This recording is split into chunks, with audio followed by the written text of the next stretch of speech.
ज्ञान दे, हम करें आराधना। आज का यह कार्य,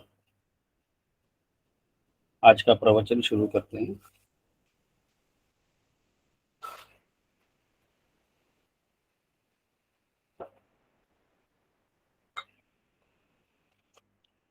अनंत कोटि ब्रह्मांड नायक श्रुति ज्ञान संपन्न ब्रह्मात्मैक्यानुभवी समर्थ सद्गुरु स्वामी अनिल जी महाराज की जय। गुरुर्ब्रह्मा गुरुर्विष्णु गुरुर्देवो महेश्वरः, गुरु साक्षात् परब्रह्म तस्मै श्री गुरवे नमः। वसुदेवसुतं देवं कंसचाणूरमर्दनं देवकी परमानन्दं कृष्णं वन्दे जगद्गुरुम्। ओम नमो भगवते वासुदेवाय। पूर्व पीठिका में वैसे तो हमने कई चीज देखी, लेकिन सबसे महत्वपूर्ण मुझे यह लगा कि आदरणीय स्वामी जी की असीम अनुकंपा से कल हमने ये समझ पाने की कोशिश की कि यह भगवत गीता परमात्मा श्री कृष्ण के मुखारविंद से अपने शिष्य अर्जुन को बताई गई। कौन सा अध्याय निकल रहा वैसे है? उनको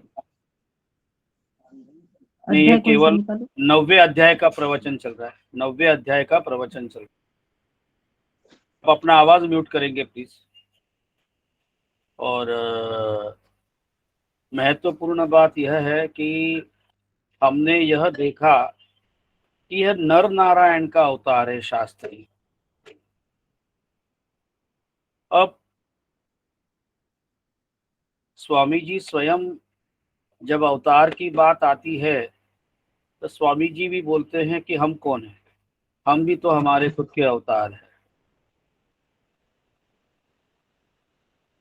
हमारे आज तक कई बार जन्म हुए हैं, 84 लाख योनियों में कितनी बार घूमे हैं, इसका हिसाब समझ पाना केवल असंभव है।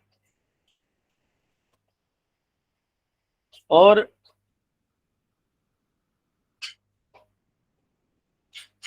यह जो आवागमन है, इस आवागमन से मतलब जन्म मृत्यु, ये सब आवागमन से हम अपने आप को दूर करें, हम इससे ऊपर उठे, हम मुक्त हो जाए और ये पुनरपि जननम पुनरपि मरणम से चक्र से हम निकल करके हमारा मानव जीवन कृतार्थ कर ले। और इसके लिए ये मनुष्य योनि बहुत महत्वपूर्ण है। बाकी ये जो 83,99,000 है, उनके कोई कर्म, उनकी कोई वासना आगे नहीं जाती। इंसान, आपको लगता है ये वासना शब्द का प्रयोग, शास्त्र ने वासना का प्रयोग इसलिए किया है। वासना मतलब जो केवल प्रायः हम सोचते हैं वासना मतलब काम वासना। काम वासना तो एक केवल एक छोटा सा उदाहरण है उसका। वासना मतलब इच्छाएं। जब इच्छाएं जिद का रूप पकड़ती है तब वह पॉजिटिवनेस होता है, आसक्ति हो जाती है उसमें। और इसीलिए यह वासना मतलब मन में कोई भी तरह की इच्छा का जागना। तो ये जो इच्छाएं हैं, एक हमें याद है कि मराठी में पुल देशपांडे करके बहुत विख्यात प्रतिभावंत लेखक और वक्ता होके गए। उनकी एक कोई पुस्तक मुझे याद नहीं, उन्होंने किसी एक व्यक्ति का, उनके किताब के अंदर किसी एक का व्यक्ति का उन्होंने परिचय कैसे दिया, मराठी में बोलता हूं, मेलेल्या इच्छांचं भूत। किसी व्यक्ति का परिचय उन्होंने उस पुस्तक में लिखा। तो हम सब वैसे ही मेरे हुए इच्छाओं के भूत थे। भूत मतलब जीव, ध्यान रखिए, भूत मतलब जो हमारे मन में धारणा है वैसे नहीं है। हमारी कुछ न कुछ इच्छा, कामना, वासना शेष थी, इसीलिए हमको यह जन्म मिला। और वही प्रारब्ध के रूप में हम जिसे हकदार बने, उसके हकदार का हमको हम अलग अलग घर में, अलग अलग जगह पे, अलग अलग आर्थिक परिस्थिति में, मानसिक परिस्थिति में, शारीरिक परिस्थिति में हमारा जन्म हुआ, और ऐसे होते रहेगा।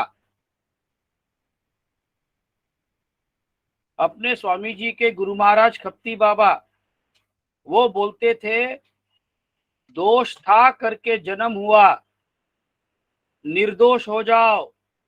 और ये शरीर रहते हुए निर्दोष होना है। वही विषय और विकार को पूरा जड़ से उखाड़ फेंकना है, इन वासनाओं को जड़ से उखाड़ फेंकना है।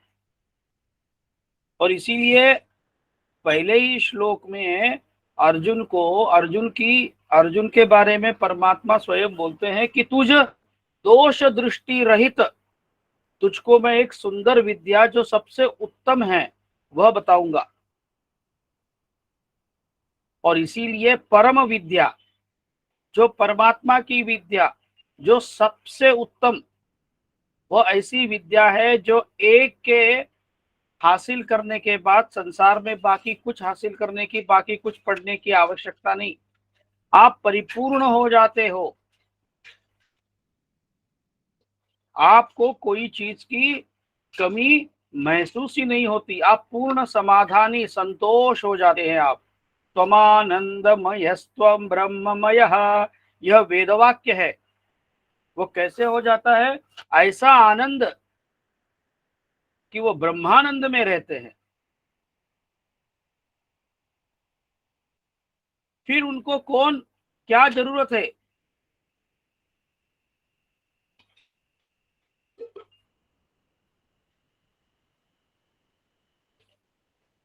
और फिर हमने एक और बात पे, हर श्लोक का अर्थ वगैरह तो लिया ही है, अब बाकी सब यह नहीं कहूंगा मैं।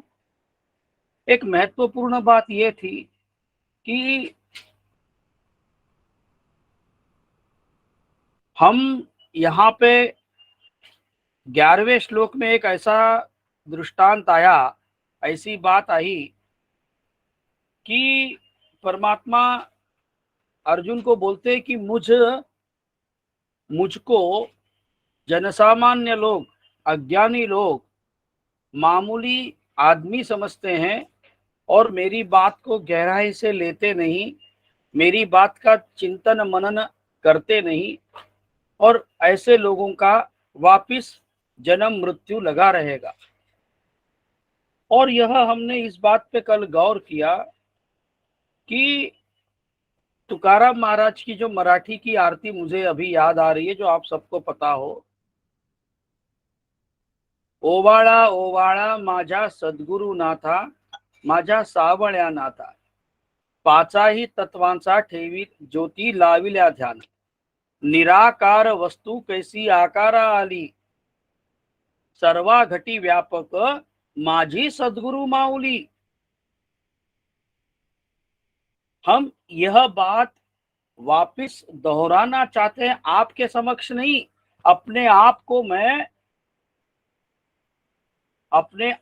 मैं वापिस आश्वस्त करना चाहता हूं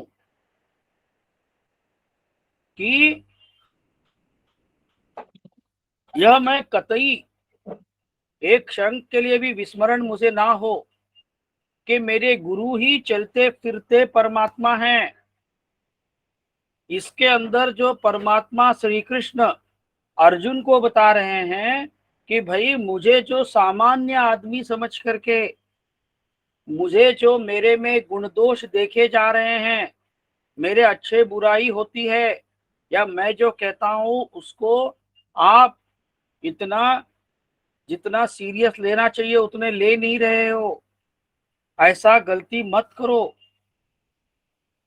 क्योंकि सर्वा घटी व्यापक माझी सद्गुरु माऊली, और फिर इसके पहले क्या बताएं, निराकार वस्तु कैसी आकार आली, क्योंकि हम यह सब भगवत गीता जो है इसका वैदिक सनातन धर्म की शुरुआत ही, और यह धर्म इसलिए पूर्ण है कि हमको जो निर्गुण निराकार परमात्मा जो हमारे इंद्रियों से समझ के बाहर है, वह उसको समझने के लिए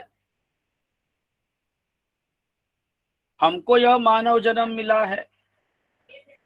और फिर एक महत्वपूर्ण बात यह है कि यह जब मामूली इंसान उसके कई जन्मों के अच्छे कर्म के बाद जब उसको अच्छे घर में, संस्कारित घर में जन्म मिलता है, और जन्म मिलने के बाद ऐसी गुरु परंपरा के अंदर गुरुओं का श्रद्धा, गुरुओं के चरणों में श्रद्धा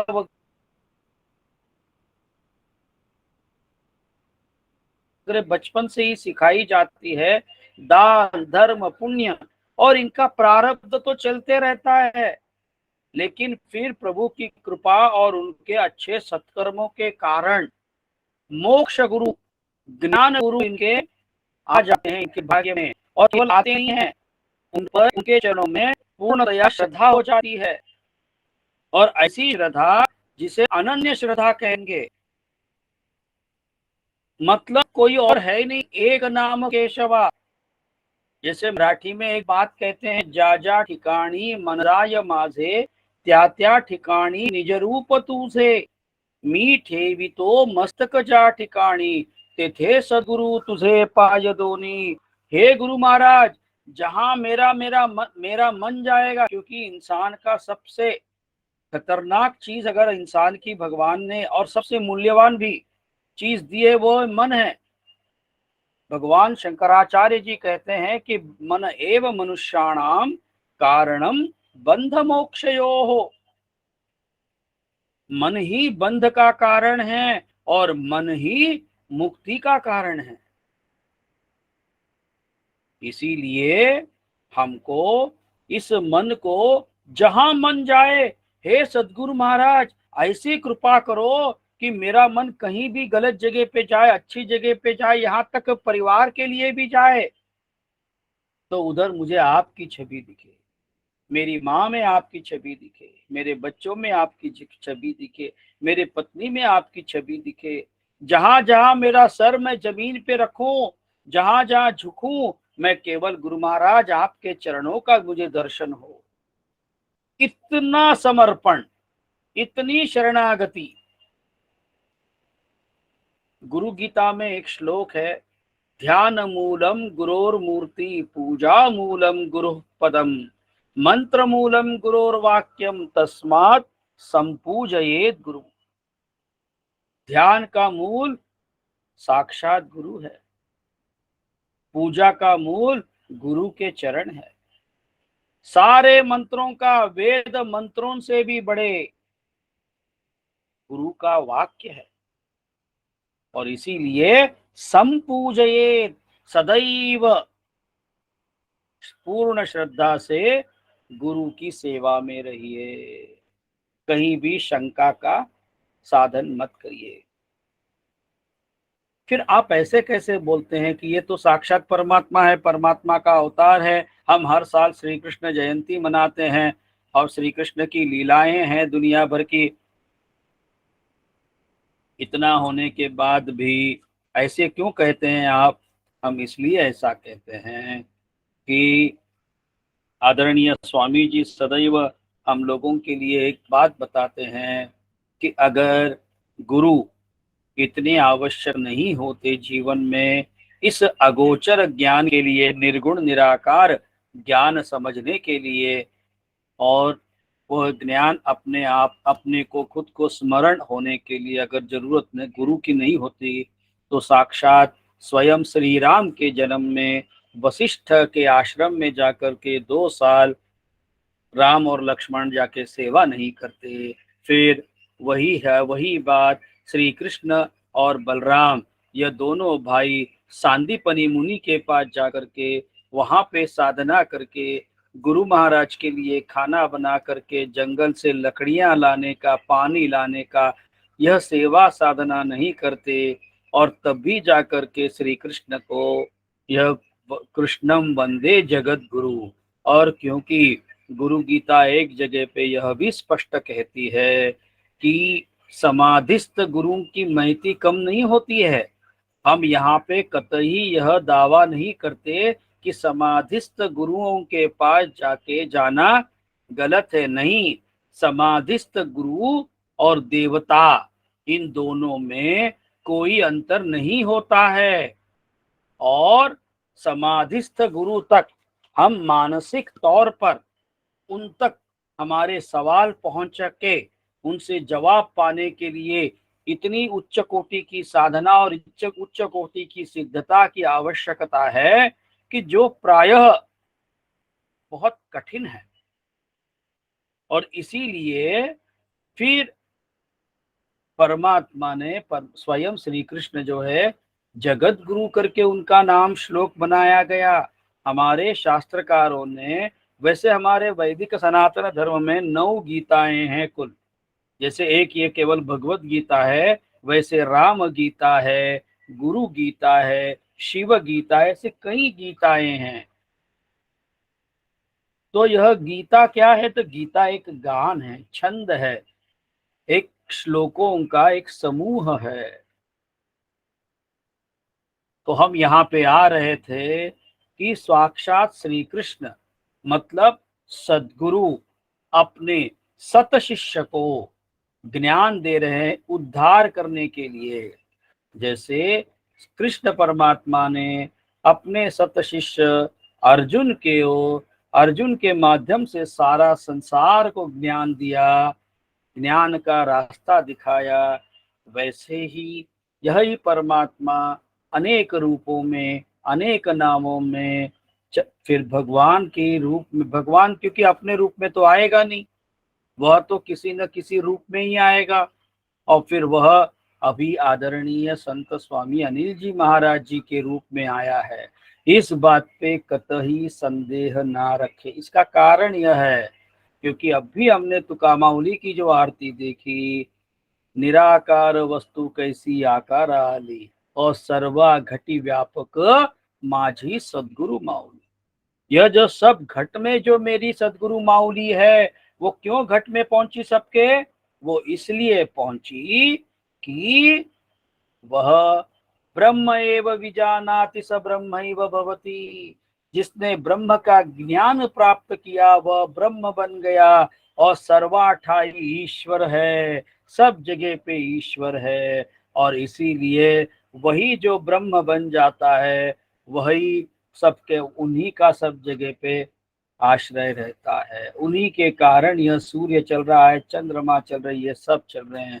ये बाकी दिखाते नहीं है अपनी शक्ति, क्योंकि इनको पता है कि जैसे यह अपना प्रारब्ध खुद का मिटाते नहीं, वैसे ही कोई शिष्यों का बहुत कठिन भयंकर प्रारब्ध हो, अगर इनकी इच्छा तो कुछ भी मिटा सकते हैं, लेकिन वह सृष्टि के चक्र के बीच में नहीं जाते, क्योंकि उनको पता है कि अगर इस बार प्रारब्ध का मैंने कोई कहा, अगर उनकी इच्छा हो, उनको परमात्मा से प्रेरणा मिली है उनको कि यार इसको कष्ट से निकालना है, तो उनके लिए बाएं हाथ का खेल है। लेकिन वैसे उनको प्रेरणा होनी चाहिए, और वो मतलब मेरे को अच्छा लगता है करके कोई काम नहीं करते, वो उनके प्रेरणा से ही कुछ बात होती है। फिर ये गुरुओं का इतना महत्व क्यों? क्योंकि आखिरकार यह राज विद्या, राज गुह्य, ये गुह्य क्या है? ज्ञान। तो हम भाई देवता की पूजा करते, तो देवताओं के पूजा का फल क्या है? और गुरुओं की पूजा के इतना क्यों मान लेते हो आप? क्योंकि स्वामी जी कहते हैं कि देवताओं का पूजा का, देवताओं के ध्यान का फल माइक होता है। माइक मतलब व्यवहार की चीजों की संपन्नता हमें प्राप्त होगी।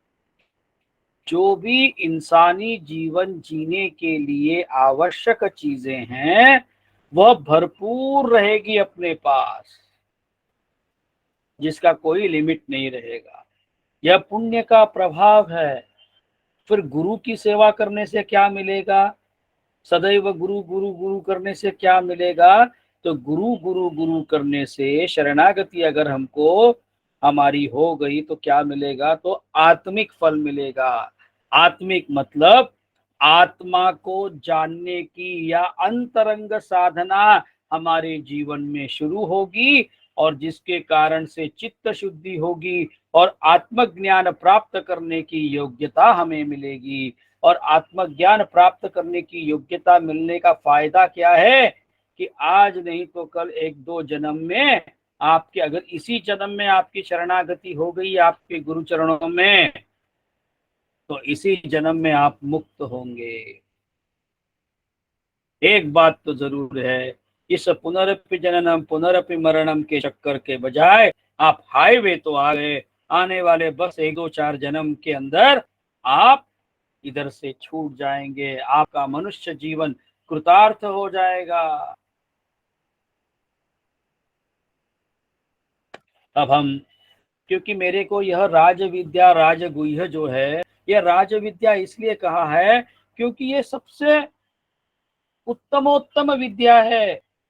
और राजगुह्य इसलिए है कि जैसे राजा का कोई भी मुख्य जो बातें होती हैं, जो उनकी देश की सुरक्षा है, आंतरिक सुरक्षा है, बाहरी सुरक्षा है, बाहरी लोगों से, फिर जनता की सुरक्षा है, उनके जो भी मुद्दे होते हैं उन लोगों का वो बहुत राजगुह्य होता है, बहुत सीक्रेट होता है वो। और ऐसे सीक्रेट को, वैसा ही यह सीक्रेट है, क्योंकि आप 10 लोगों में इसको उजागर करोगे तो क्या होगा? केवल बुद्धि का भेद होगा, उनको समझेगा कुछ नहीं फिर, और उल्टा जो कर रहे हैं उससे भी वो च्युत हो जाएंगे।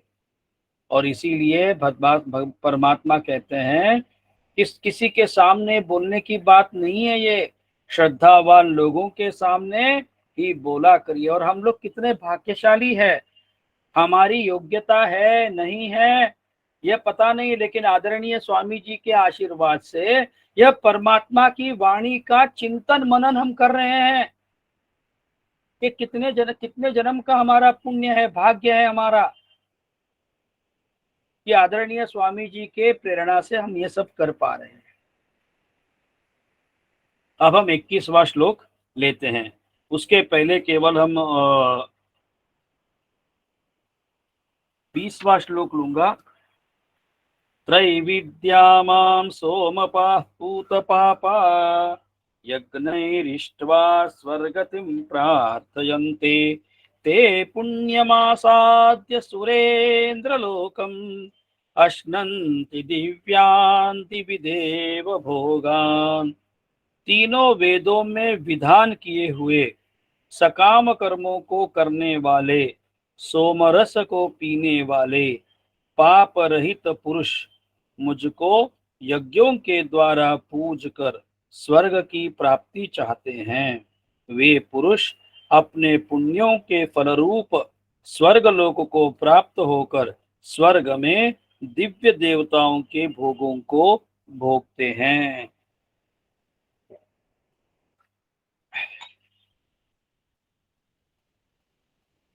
देखिए, इसके अंदर सकाम कर्म बोले हैं, और वेदों में क्या लिखा है? वेदों में विधान क्या चीज का है? सत्कर्म किए गए हैं। कर्म कैसे करना चाहिए, कैसे इंसान को जीना चाहिए, कैसे अपनी नीति मूल्यों को रखना चाहिए, कैसे अच्छे इंसान बनने की कोशिश करे, गायों का, ब्राह्मणों का, गरीबों का हित कैसे करे, समाज में कैसे रहें, और फिर सभी देवताओं की अलग अलग मंत्र, पूजा पाठ, विधान, और इसके बाद उपासना भी बताई है, ज्ञान कांड जिसे बोलते हैं। तो यहाँ पे परमात्मा बता रहे सकाम कर्म मतलब कुछ न कुछ इच्छा, संकल्प लेकर के किया हुआ कोई भी कार्य। इसके अंदर दिखाई दे कि पाप रहित पुरुष, क्योंकि स्वर्ग प्राप्ति जो है अधिक पुण्य जिनका होता है। स्वर्ग मतलब क्या है? कोई यह स्वामी जी बताते हैं कोई पोस्टल एड्रेस नहीं है स्वर्ग मतलब।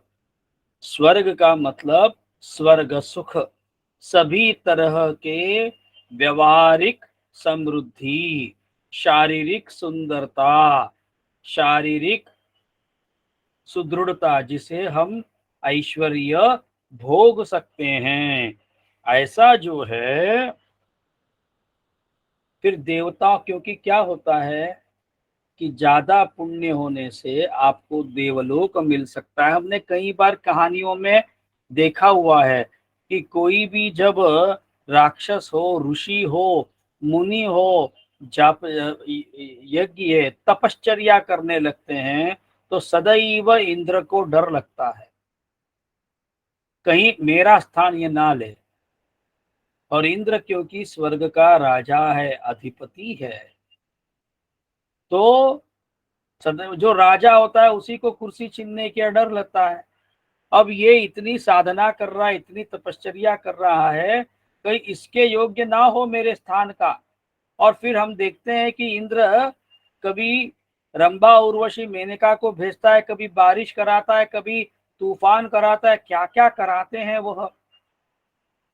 और यह सब क्या है? वो क्या इंद्र को क्या टाइम पास लगता है? क्या उसको इंद्र को वो सत्ता की लालसा है? नहीं नहीं नहीं, यह दिखाते हैं कि हर स्तर पर परीक्षा होती है। यह गुरुपद इतना आसान नहीं है, इतनी परीक्षाओं का सामना करना पड़ता है। और तब जाकर के यहाँ पे, और फिर इसके दौरान कई सिद्धियां प्राप्त होती है। यह साधना करते करते गुरु महाराज के आशीर्वाद से जो सहज है।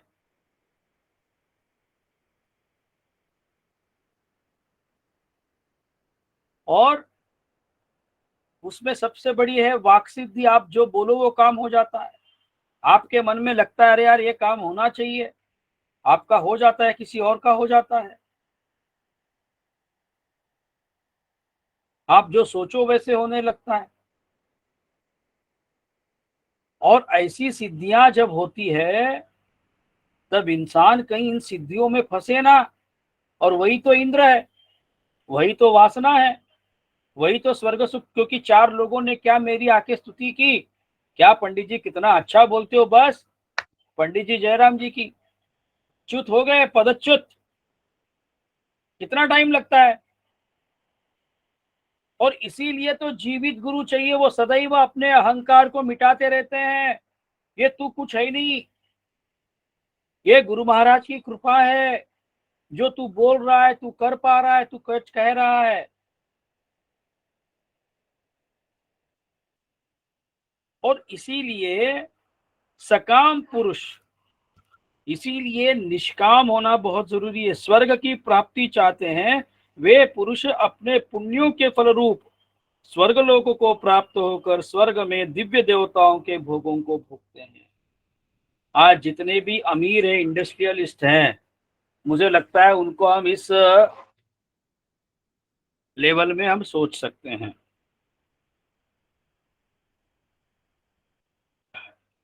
अब इसके 21वां श्लोक आज का पहला। ते तं भुक्त्वा स्वर्गलोकं विशालम् क्षीणे पुण्ये मर्त्यलोकं विशन्ति एवं त्रयी धर्ममनु प्रपन्ना गतागतं काम कामा लभन्ति। वे उस विशाल स्वर्गलोक को भोग कर पुण्य क्षीण होने पर मृत्युलोक को प्राप्त होते हैं। इस प्रकार स्वर्ग के साधन रूप तीनों वेदों में कहे हुए सकाम कर्म का आश्रय लेने वाले और भोगों की कामना वाले पुरुष बार बार आवागमन को प्राप्त होते हैं, अर्थात पुण्य के प्रभाव से स्वर्ग में जाते हैं और पुण्य क्षीण होने पर मृत्युलोक में आते हैं। देखिए, जैसे हमारे पास अभी, मेरे पास समझ लीजिए 25,000 रुपये बैंक में है। कल ही 1 तारीख हो गई तो 25,000 आ गए। अब 25,000 ये कब तक रहेंगे? जब तक मैं उनको वापरता नहीं। लेकिन जैसे मैं वापरना शुरू करूंगा तो उसका जो बैलेंस है कम होते जाएगा, कम हो जाएगा। और फिर क्या होगा? मेरे पास मैं पैसा निष्कांचन हो जाऊंगा अगर मैं वापरते जाऊंगा। तो वैसे ही यह जो सिद्धियां वापरते हैं तो वैसे ही हम निष्कांचन हो जाते हैं, मतलब हमारा पुण्य क्षीण हो जाता है। और वैसे ही जैसे कई जन्मों की पुण्य प्राप्ति के बाद बहुत सा बढ़िया खानदान में जहाँ पे सब चीज की समृद्धि है, ऐसे खानदान में जब जन्म होता है तो वही स्वर्ग प्राप्ति है। और जैसे ही आपने स्वर्ग प्राप्ति के अंदर दुनिया भर की एंजॉयमेंट आपने की, शारीरिक, आर्थिक, मानसिक, और आपको जो ऐसा चाहिए, जैसा रहना है वैसे रहें आप, तो क्या होगा, आपका पुण्य क्षीण हो जाएगा, बैलेंस कम हो जाएगा। और जैसे वो हो जाएगा फिर आप मृत्युलोक में आओगे। मृत्युलोक में आओगे मतलब अलग स्वर्गलोक और अलग मृत्युलोक नहीं है। वापिस आपकी मृत्यु होगी और वापिस आप ऐसी जगह पे जाओगे जहां पे केवल स्वामी जी के शब्दों में हम लात खाने आएंगे। अब 22वां श्लोक, अनन्यास, और फिर इसका उपाय क्या है, अनन्याश्चिन्तयन्तो माम ये जनाः पर्युपासते तेषां नित्याभियुक्तानां योगक्षेमं वहाम्यहम्। यहाँ पे जो अनन्य प्रेमी भक्तजन मुझ परमेश्वर को निरंतर चिंतन करते हुए निष्काम भाव से भजते हैं, उन नित्य निरंतर मेरा चिंतन करने वाले पुरुषों का योगक्षेम मैं स्वयं प्राप्त कर देता हूं। योगक्षेम का अर्थ क्या है? योग मतलब अप्राप्त वस्तु की प्राप्ति। आज अगर मेरे पास कोई वस्तु नहीं है तो वह वस्तु प्राप्त करने की जो मैं कोशिश करता हूं उसको, और या प्राप्त कर लेता हूं, तो उसको योग कहेंगे।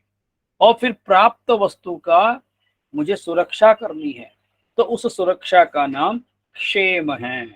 लेकिन यहाँ पे परमात्मा क्या कहते हैं, ऐसा जो भक्त जिसको केवल एक नाम केशवा, या गुरु के सिवाय और कुछ नहीं, ऐसा जिनकी धारणा, मन की धारणा हो गई, कोई तरह की शंका नहीं है, और उनको अभी ऐसा अपने खुद के लिए कोई कर्तृत्व लगता नहीं कि मैं ये नहीं करूंगा तो चलेगा नहीं, कैसे चलेगा, ये भाव नहीं है, अपना खुद का वजूद शून्य है। ऐसी जब मानसिक दशा हो जाती है तो क्या करते हैं, भगवान बोलते हैं, और ऐसे चिंतन करते हो निष्काम भाव से, मतलब अपने लिए कुछ करता नहीं है, उन नित्य निरंतर मेरा चिंतन करने वाले पुरुषों का योग और क्षेम मैं देखता हूं। उनको अगर कोई वस्तु की आवश्यकता है तो मैं ऐसे ही कुछ कर देता हूं कृपा कि उनको वो चीज मिल जाती है, उनका काम रुकता नहीं। मतलब उनका योग वो खुद नहीं देखेंगे, मैं देखूंगा उनका, और उनको जो वस्तु प्राप्त हुई है उसका क्षेम भी मैं देखूंगा, उनकी सुख दुख सब मैं देखूंगा। I will be the captain of his life, मैं उसके जीवन का अध्यक्ष बनूंगा। लेकिन कब? जब अनन्यास चिंतयन्तो माम, अनन्य ढंग से, कोई और है नहीं। अभी एकादशी आ रही है 2-4 दिनों में, अगर विट्ठल विट्ठल करूंगा तो विट्ठल में भी मेरे गुरु महाराज दिखे। अभी दिवाली गई, लक्ष्मी में भी मेरे गुरु महाराज दिखे। ऐसे हर जगह पे गुरु महाराज को अपने माता पिता, बाहू भाई बंधु सब लोगों में अपने एक ही जगह पे परमात्मा दिखने लगे, अपने इष्ट दिखने लगे, अपने गुरु दिखने लगे, तो उसको अनन्यास चिंतयन्तो माम कहते हैं।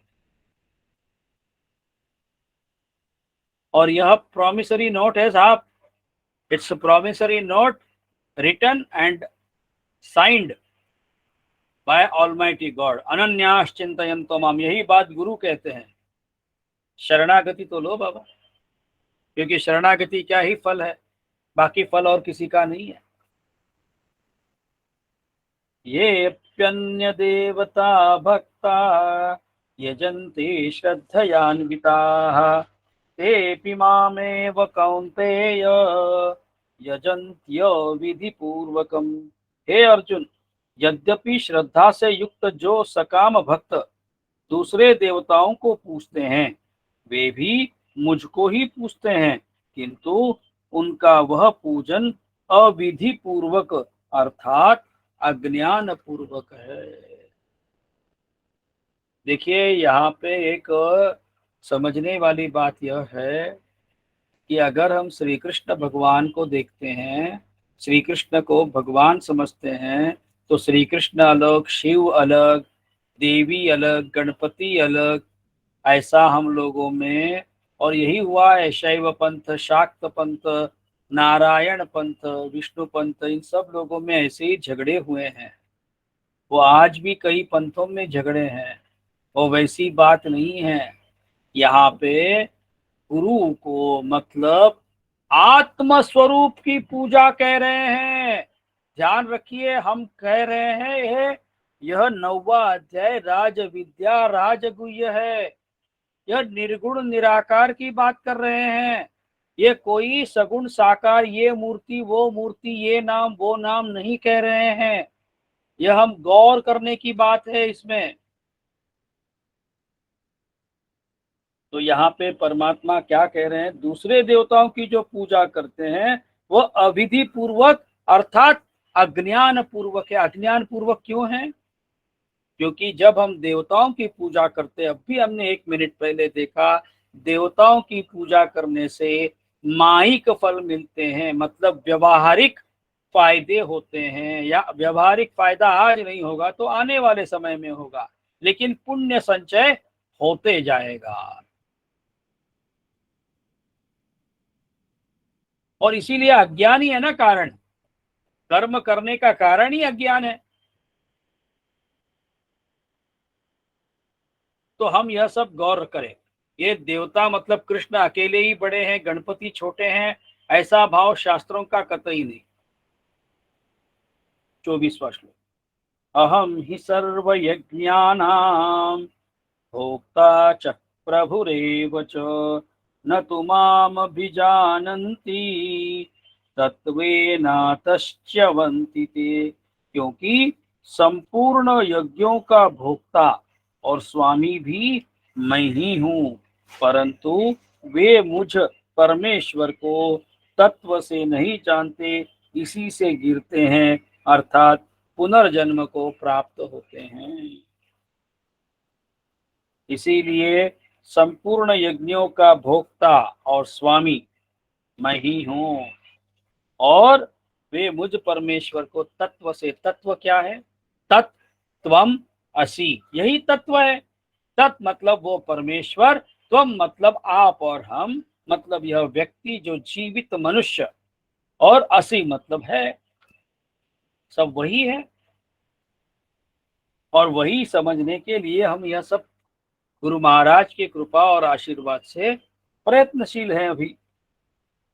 और जो तत्व से नहीं जानते, इसी से गिरते हैं अर्थात पुनर्जन्म को प्राप्त होते हैं।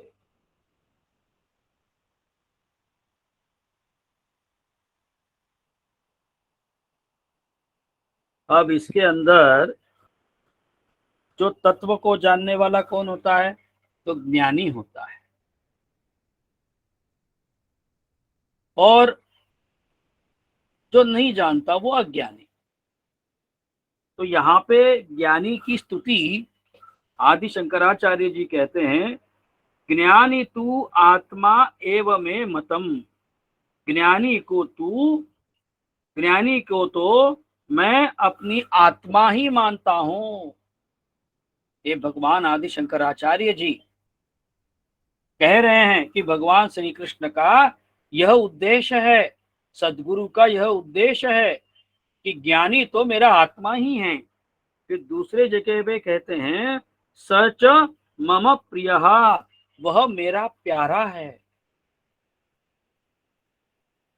और इसीलिए सर्वा घटी व्यापक माझी सदगुरु माहुली, क्योंकि घट घट में वही आत्म तत्व है और वही आत्मा है, ज्ञानी मेरा आत्मा है। और इसीलिए सदगुरु स्वामी अनिल जी महाराज को हम व्यक्ति समझने की भूल ना करें।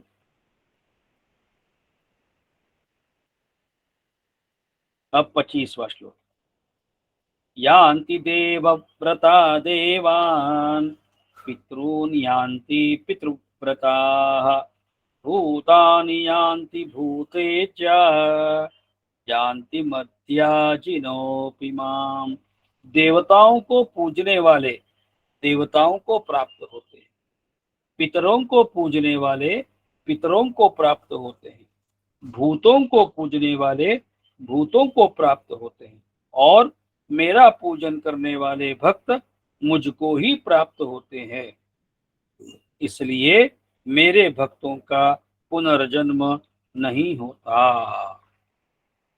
अब यहाँ पे पूजा मतलब पूजा नहीं है, इधर इधर उनका मतलब श्रद्धा है। तो जिनके देवताओं पे श्रद्धा होती है वो तो उन देवताओं का रूप लेते हैं। पितरों में होती है जिनको पितर, भूतों का मतलब यही, कई लोग सूर्य की पूजा करते हैं, कई चंद्रमा की, कई नदियों की, कई पृथ्वी, कई पर्वतों की, कई झाड़ों की, ऐसे जो पूजा करते हैं वो उन भूतों को प्राप्त होंगे, और मेरा पूजन करने वाला भक्त मुझको ही प्राप्त होता है। अब हम देखते हैं कि कोई कृष्ण भगवान की पूजा करे, कोई शिव जी की पूजा करे, देवी माँ की पूजा करे, उनका फल क्या है? तो माइक फल है। और वही सद्गुरु की सेवा करे, सद्गुरु की पूजा करे, तो तभी ही पुनर्जन्म नहीं होता। और अगर सद्गुरु बोले कि तू कृष्ण की पूजा कर, मेरा नाम मत ले, तू, मैं तेरे को बोलता हूं तू इसके योग्य है कि तेरे को तू कृष्ण की सेवा कर, तू तेरे को मुक्ति मिलेगी। सद्गुरु की आज्ञा से जो मिलेगा, जो कहेंगे वो करिए, उसमें भी मुक्ति है। इसीलिए सद्गुरु वाक्य प्रमाण है, ध्यान रखिएगा। बाकी सब शास्त्र एक जगह पे, और गुरु वाक्य प्रमाणम। और इसीलिए उनका पुनर्जन्म नहीं होता। 8वें श्लोक में, 8वें अध्याय के 16वां श्लोक में इसका अर्थ बताते हैं वो, मैं जरा देखता हूँ वो। ब्रह्म भुवनाल्लोकाः पुनरावर्तिनोऽर्जुन मामुपेत्य तु कौन्तेय पुनर्जन्म न विद्यते। अर्जुन, ब्रह्मलोक पर्यंत सब लोग पुनरावर्ती है। यहाँ पे परमात्मा क्या बता रहे हैं? अगर स्वर्गलोक की बात ही नहीं है, ब्रह्मलोक तक, कोई किसी का ब्रह्मलोक में भी जन्म मिले, वैकुंठ भी प्राप्ति हो गया, परंतु हे कुंती पुत्र, वह भी पुनरावर्ती है, मतलब उसमें भी आपको वापस पुनरपि जननम पुनरपि मरणम है। मुझको प्राप्त होकर, परंतु हे कुंती पुत्र, मुझको प्राप्त होकर पुनर्जन्म नहीं होता, क्योंकि मैं कालातीत हूँ, और ये सब ब्रह्मादि के लोग काल के द्वारा सीमित होने से अनित्य है। इतना शास्त्र ने, परमात्मा ने, गुरु महाराज ने अपने सामने क्लियर किया है कि पुनर्जन्म किसका नहीं होता? जो सद्गुरुओं पे पूर्ण श्रद्धा रखे, जो सद्गुरु बोलेंगे वैसे करने वालों का। फिर आगे बताते हैं, पत्रम पुष्पम फलं तोयम यो मे भक्त्या प्रयच्छति तदहं भक्त्युपहृतम अश्नामि प्रयतात्मनः। जो कोई भक्त मेरे लिए प्रेम से पत्र, पुष्प, फल, जल आदि अर्पण करता है, उस शुद्ध बुद्धि निष्काम प्रेमी भक्त का प्रेम पूर्वक अर्पण किया हुआ वह पत्र पुष्पादि मैं सगुण रूप से प्रकट होकर प्रीति सहित खाता हूँ। देखिए यहाँ पे तो बाकी पत्रम पुष्पम फलम ये सब ठीक है, लेकिन उस भक्त की, उस शिष्य की, उस साधक की किन शब्दों में परमात्मा ने स्तुति की है? शुद्ध बुद्धि, निष्काम। एक तो बुद्धि में कोई तरह का विषय विकार कुछ नहीं, और कोई भी इच्छा भी नहीं उसकी, निष्काम। ऐसा उसमें तो केवल प्रेम ही भाव है। प्रेम पूर्वक अर्पण किया हुआ पत्र हो, पुष्प हो, मैं सगुण रूप से प्रकट होकर के लेता हूँ। ये सगुण रूप से कौन प्रकट हुआ है? ये तो सद्गुरु हुए हैं। और इसीलिए आज हम कुछ अगर सदगुरु महाराज को हमको कुछ देने की प्रेरणा होती है तो वो परमात्मा ही ले रहा है, क्योंकि देखा हमने सुना है अभी एक श्लोक पहले कि जो ज्ञानी है वह मेरा आत्मा है। इसलिए ध्यान रखिएगा, सगुण रूप से प्रकट होकर प्रीति सहित मैं लेता हूं, खाता हूं। और यही बात शबरी का बेर खाया राम जी ने, कृष्ण ने भी अपने जीवन में वैसा ही किया। अब 27वां श्लोक। यह सब राम और कृष्ण के जीवन में उन्होंने जितनी भी लीलाएं की, जिन्हें हम लीलाएं कहते हैं, वह अपने को एक श्रद्धा तैयार करने के लिए सब लोगों को, नहीं तो श्रद्धा होगी ही नहीं, ये तो कुछ फायदा। क्योंकि हम सब लोग व्यवहार में हैं, और व्यवहार में क्या है, व्यवहार में एक मुख्य लाइन, मेरा क्या फायदा, मुझे क्या मिलेगा। अब 27वां श्लोक। यत् करोषि यदश्नासि यज्जुहोषि ददासि यत् यत् तपस्यसि कौन्तेय तत्कुरुष्व मदर्पणम्। हे अर्जुन, तू जो कर्म करता है, जो खाता है, जो हवन करता है, जो दान देता है और जो तप करता है, वह सब मेरे अर्पण कर। मतलब हर चीज में सद्गुरु चरणारविंदार्पणमस्तु, कृष्णार्पणमस्तु। सदैव सद्गुरु के लिए, सदैव अपने इष्ट देवता को तू अर्पण कर। तू जो कर्म करता है, जो खाता है, हवन करता है, दान देता है, तप करता है, ये सब तू मेरे अर्पण कर। मतलब तेरा शरीर भी तेरा, तेरा मन भी तेरा, बुद्धि भी तेरी, ये करने की प्रेरणा देने वाला भी तू। और इसलिए जो भी हुआ है ये मैंने कुछ मेरे से हुआ है, मेरे शरीर से मैं माध्यम बना हूं, लेकिन करता भी तू है और भोगता भी तू है, मेरे को कोई मतलब नहीं है। मैं इसमें निमित्त भी नहीं हूं, निमित्त भी आप ही हो, सब मेरा कुछ है नहीं। और यह तेरा तुझको अर्पण वाला भाव है। इदम न मम, जो कल हमने कहा इदम न मम, सदैव यह बात ध्यान रखे कि इदम न मम, ना यह मेरा है ना यह मैं हूं, ये सब तू है। 28वां श्लोक। शुभाशुभ फलैरेवं मोक्ष्यसे कर्म बंधनैः संन्यास योग युक्तात्मा विमुक्तो मामुपैष्यसि। इस प्रकार जिसमें समस्त कर्म मुझ भगवान के अर्पण होते हैं, ऐसे संन्यास योग से युक्त चित्त वाला तू शुभाशुभ फल रूप कर्म बंधन से मुक्त हो जाएगा और उनसे मुक्त होकर मुझको ही प्राप्त होगा। यहाँ पे यह जो तेरा तुझको अर्पण इदम न मम को परमात्मा ने संन्यास योग कहा। संन्यास मतलब कोई कर्तृत्व भाव नहीं, कोई भोक्तृत्व भाव नहीं, ना अहंता, ना ममता, ना वासना। और ऐसे जिससे समस्त कर्म भगवान के अर्पण होते हैं, ऐसे संन्यास योग युक्त चित्त वाला तेरे शुभ और अशुभ फल कर्म बंधन से मुक्त हो जाएंगे।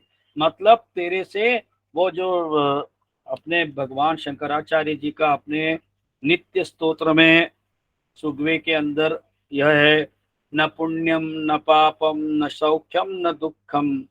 यह जो बात है, न पुण्य है न पाप है।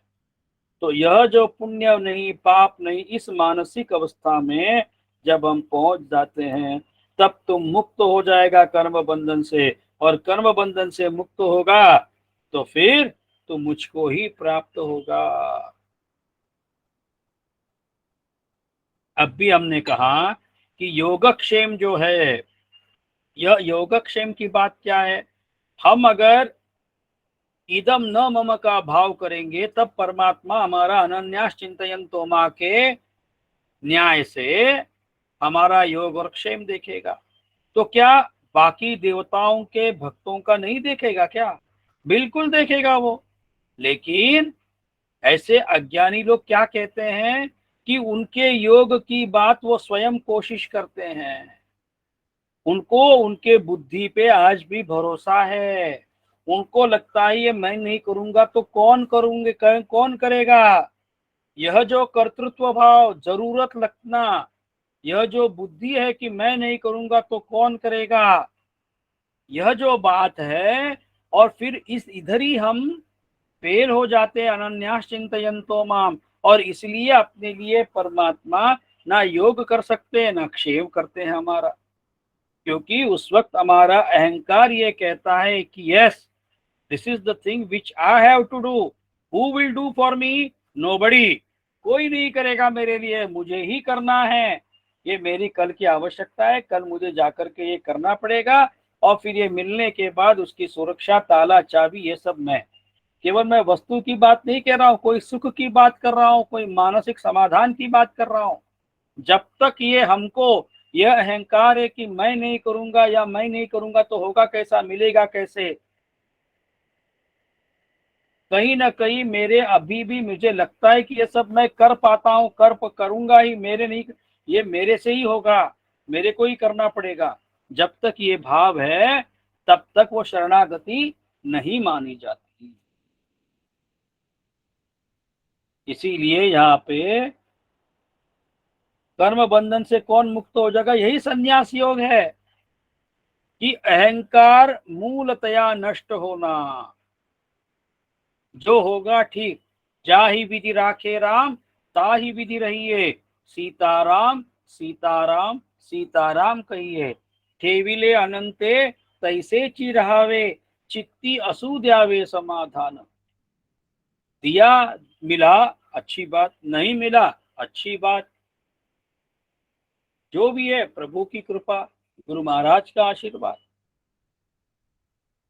ऐसी बात, जो मिले तो आनंद नहीं, ना मिले तो कोई दुख नहीं।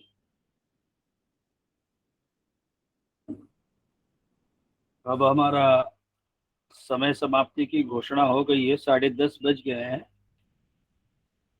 बाकी गुरु महाराज का आशीर्वाद से हम शायद हम कल पूर्ण करेंगे इसको, कोशिश करते हैं, ज्यादा श्लोक तो बचे नहीं हैं। आदरणीय स्वामी जी को प्रणाम करके आप सभी को मैं नमस्कार करता हूं, और आप सभी के प्रेरणा और आप सब लोगों के भाव से ही मेरे मुख से कुछ निकल रहा है, गुरु महाराज के आशीर्वाद से। यह सब आपको मैं सच्चे में प्रणाम करता हूँ। स्वामी जी को नमस्कार, आप सभी को धन्यवाद।